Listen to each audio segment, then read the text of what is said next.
Hi guys, good morning. Welcome to day 6 of our South India trip. So ఇప్పుడైతే అలిప్పి నుంచి start అయ్యామండి. Start అయినప్పుడైతే మేము అనంత Padmanabha Swamy temple చూసుకొని కన్యాకుమారి వెళ్దామని అయితే స్టార్ట్ అయ్యాము. బట్ ఇక్కడ లోకల్ ద్వారా తెలిసిందంటే ఇక్కడ నుంచి జటాయు సెంటర్ అనేది చాలా దగ్గర, అంటే అక్కడ నుంచి అరౌండ్ 3 hours ఆఫ్ జర్నీ. అక్కడ నుంచి Anantha Padmanabha Swamy temple around 1 hour journey. So all of a sudden Jatayu అనేది యాడ్ అయ్యింది మా ప్లాన్లో. So we're heading to Jatayu earth center. అక్కడ చూసుకొని అక్కడ నుంచి అనంత పద్మనాభ స్వామి టెంపుల్కి వెళ్ళి అక్కడ నుంచి సన్సెట్ టైంకి అయితే మేము కన్యాకుమారి రీచ్ అవ్వాలి అనేది మా ప్లాన్ ఇప్పటికైతే. బట్ సో ప్రతిరోజు మేము ప్లాన్ చేసింది ఒకటి, బట్ లోకల్స్ ద్వారా వేరేవి తెలుసుకొని మేము ఎక్స్ప్లోర్ చేసుకుంటూ అయితే వెళ్తున్నాము. డోంట్ నో మా ప్లాన్లో ఏమి యాడ్ అవుతాయి అనేది ఇంకా తెలీదు. ఇప్పటికైతే ఇది plan. So let's see how it goes today.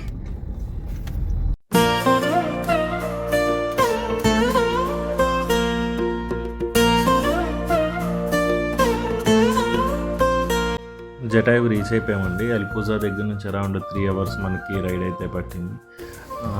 యాక్చువల్గా ఇది మేము చాలా చిన్నది అనుకున్నాం, బట్ ఇక్కడికి వచ్చి చూస్తే చాలా పెద్దదండి. ఇక్కడ ఏంటంటే మనం స్ట్రెచరల్ విజిట్ టికెట్ తీసుకున్న తర్వాత మనకి 2 ways ఉంటాయండి, walkway and cable car. Walkway అంటే అరౌండ్ ట్రక్కింగ్ చేసుకుంటూ వెళ్ళాలి, 1 hour పడుతుంది. బట్ మాకు మంత్స్ బేబీ అండ్ మా మదర్ ఉన్నారు కాబట్టి మేము కేబుల్ కార్ ఆప్ట్ చేసుకున్నాం. వెళ్తున్న దారిలో కూడా మీకు ఆ హైట్లో కూడా వ్యూ చాలా బాగుంటుంది. వర్షం వస్తే ఇంకా చాలా బాగుంటుంది.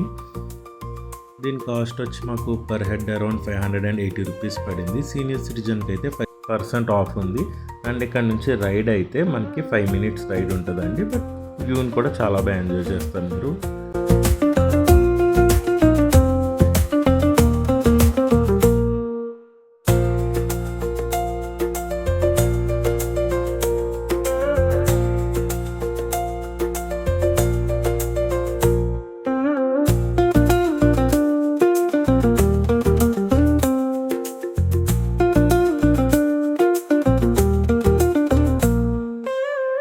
వ్యూ అయితే చాలా బాగుందండి. ఇది ఒరిజినల్ జటాయు ఎంత సైజులో ఉంటుందో అంటే అంతే సైజులో ఈ కొండని చెక్కారు. అండ్ ఏంటంటే ఈ జటాయు ప్రత్యేకత, రామాయణంలో రావణాసుడు సీతాదేవిని కిడ్నాప్ చేసినప్పుడు జటాయువుతో ఒక యుద్ధం జరిగిందండి. రావణాసుడు జటాయువు రెక్క నరికేస్తాడు. ఆ రెక్క పడిన స్థలం అండి ఇది. ఇక్కడ రాముడు గుడి కూడా ఉంటుందండి, బంగారంతో ఉంటుంది. అది కూడా మనం విజిట్ చేయొచ్చు. ఇక్కడ మ్యూజియం కూడా ఉంటుందండి. మేము వెళ్ళినప్పుడు అండర్ కన్స్ట్రక్షన్లో ఉంది, మీరు వెళ్ళినప్పుడు పక్కా విజిట్ చేయండి. దాంట్లో మేము అడిగితే ఏం చెప్పారంటే పిక్చరైజ్డ్ హిస్టరీ మీకు తెలుస్తుందని చెప్పారు.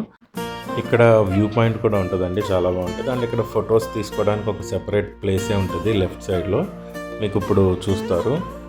View point and photo place ఇది. ఇది రాముడి పాదం అండి. మీకు వీడియోలో చాలా చిన్నగా ఉండొచ్చు, అరౌండ్ 6.5-7 feet ఉంటుందండి ఫీట్. మేము అక్కడ నుంచి అయిపోయిన తర్వాత మళ్ళీ కేబుల్ కార్లో రిటర్న్ వెళ్ళిపోయాము. రిటర్న్ వెళ్ళి అక్కడ నుంచి మళ్ళీ మన రిటర్న్ జర్నీ స్టార్ట్ అయ్యింది.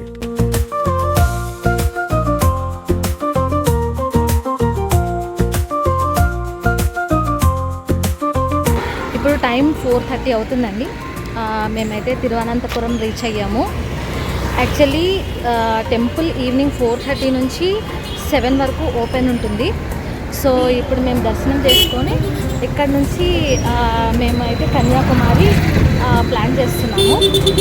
కానీ యాక్చువల్లీ సన్సెట్ టైంకి కన్యాకుమారి వెళ్దాం అనుకున్నాము, కానీ మేబీ సన్సెట్ టైంకి మేము వెళ్ళకపోవచ్చు. సో దీని తర్వాత ఎలా ప్లాన్ చేయాలనేది చూస్తాము.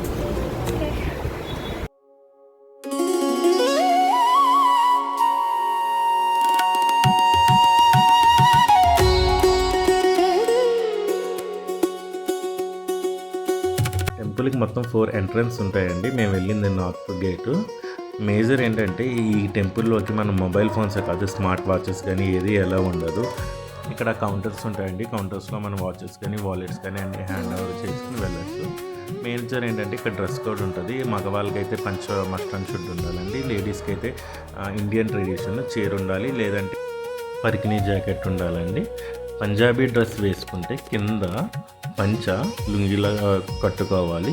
అండ్ ఈవెన్ చిన్నపిల్లలకు కూడా పంచ కట్టాలండి. మా 9 months బేబీ కూడా మేము పంచ కట్టే తీసుకెళ్ళాం. దర్శనం అయితే చాలా బాగా జరిగిందండి. దేవుని చూడడానికి అయితే 2 కళ్ళు సరిపోలేదండి.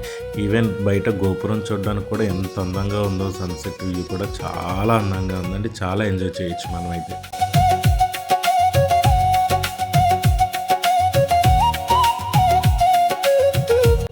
స్ట్రీట్ షాపింగ్ అయితే చాలా బాగుందండి. ఇక్కడ మేము కూడా వుడెన్ ఐటమ్స్ తీసుకున్నాం. ఏనుగులు అయితే చాలా బాగున్నాయి, చెక్కతో చేసినాయి. ఇంట్లోకి డెకరేటివ్ ఐటమ్స్ కింద పెట్టుకోవచ్చు. అండ్ గిఫ్టింగ్ పర్పస్ కూడా చాలా బాగుంటుంది. మా స్ట్రీట్ షాపింగ్ అంతా కంప్లీట్ చేసుకుని మళ్ళీ మేము రిటర్న్ అయితే స్టార్ట్ అయ్యామండి.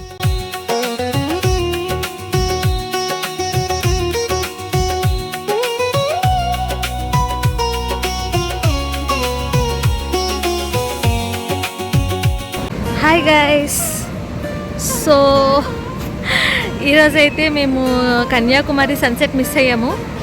సో తిరువనంతపురంలో మాకు చూసుకునేటప్పటికీ ఈవినింగ్ 7 అయిపోయింది. సో అక్కడ 7కి అక్కడ లోకల్ షాపింగ్ అంతా చేసుకొని మేమైతే ఇక్కడ కొవాలం బీచ్కి వచ్చాము. కొవాలం బీచ్ అనేది తిరువనంతపురం నుంచి 11 kilometers, అరౌండ్ 15 minutes డ్రైవ్. ఇది ఇంటర్నేషనల్ బీచ్ అండి. సో ఫారినర్స్ బాగా వస్తారు. సో ఎలాగో ఇక్కడ ఇంకా హాల్ట్ ఉండిపోయాం కదా అని ఇక్కడ బీచ్ చూసుకొని, సో నైట్కి అయితే మేము ప్లాన్ చేస్తున్నాము కన్యాకుమారి రీచ్ అయిపోయేలాగా. కన్యాకుమారి రీచ్ అయిపోయి నైట్ అక్కడ స్టే ఉండి మార్నింగ్ సన్ రైజ్ చూసుకొని అక్కడి నుంచి వేరేవి ప్లాన్ చేయాలి. బీచ్ పక్కనే డైనింగ్ ఏరియా ఉందండి. మంచి కలర్ఫుల్గా ఉంది లైటింగ్స్తో. మేము కూడా డిన్నర్ ఇక్కడే కంప్లీట్ చేసుకుని మళ్ళీ మేము రిటర్న్ కన్యాకుమారి రీచ్ అయ్యేప్పటికి అరౌండ్ 12 o'clock అయిపోయింది. ఈరోజు అయితే అలా సరదాగా గడిచిపోయింది గైస్. మళ్ళీ మనం రేపటి వీడియోలో కలుద్దాం. Good night, bye bye, take care.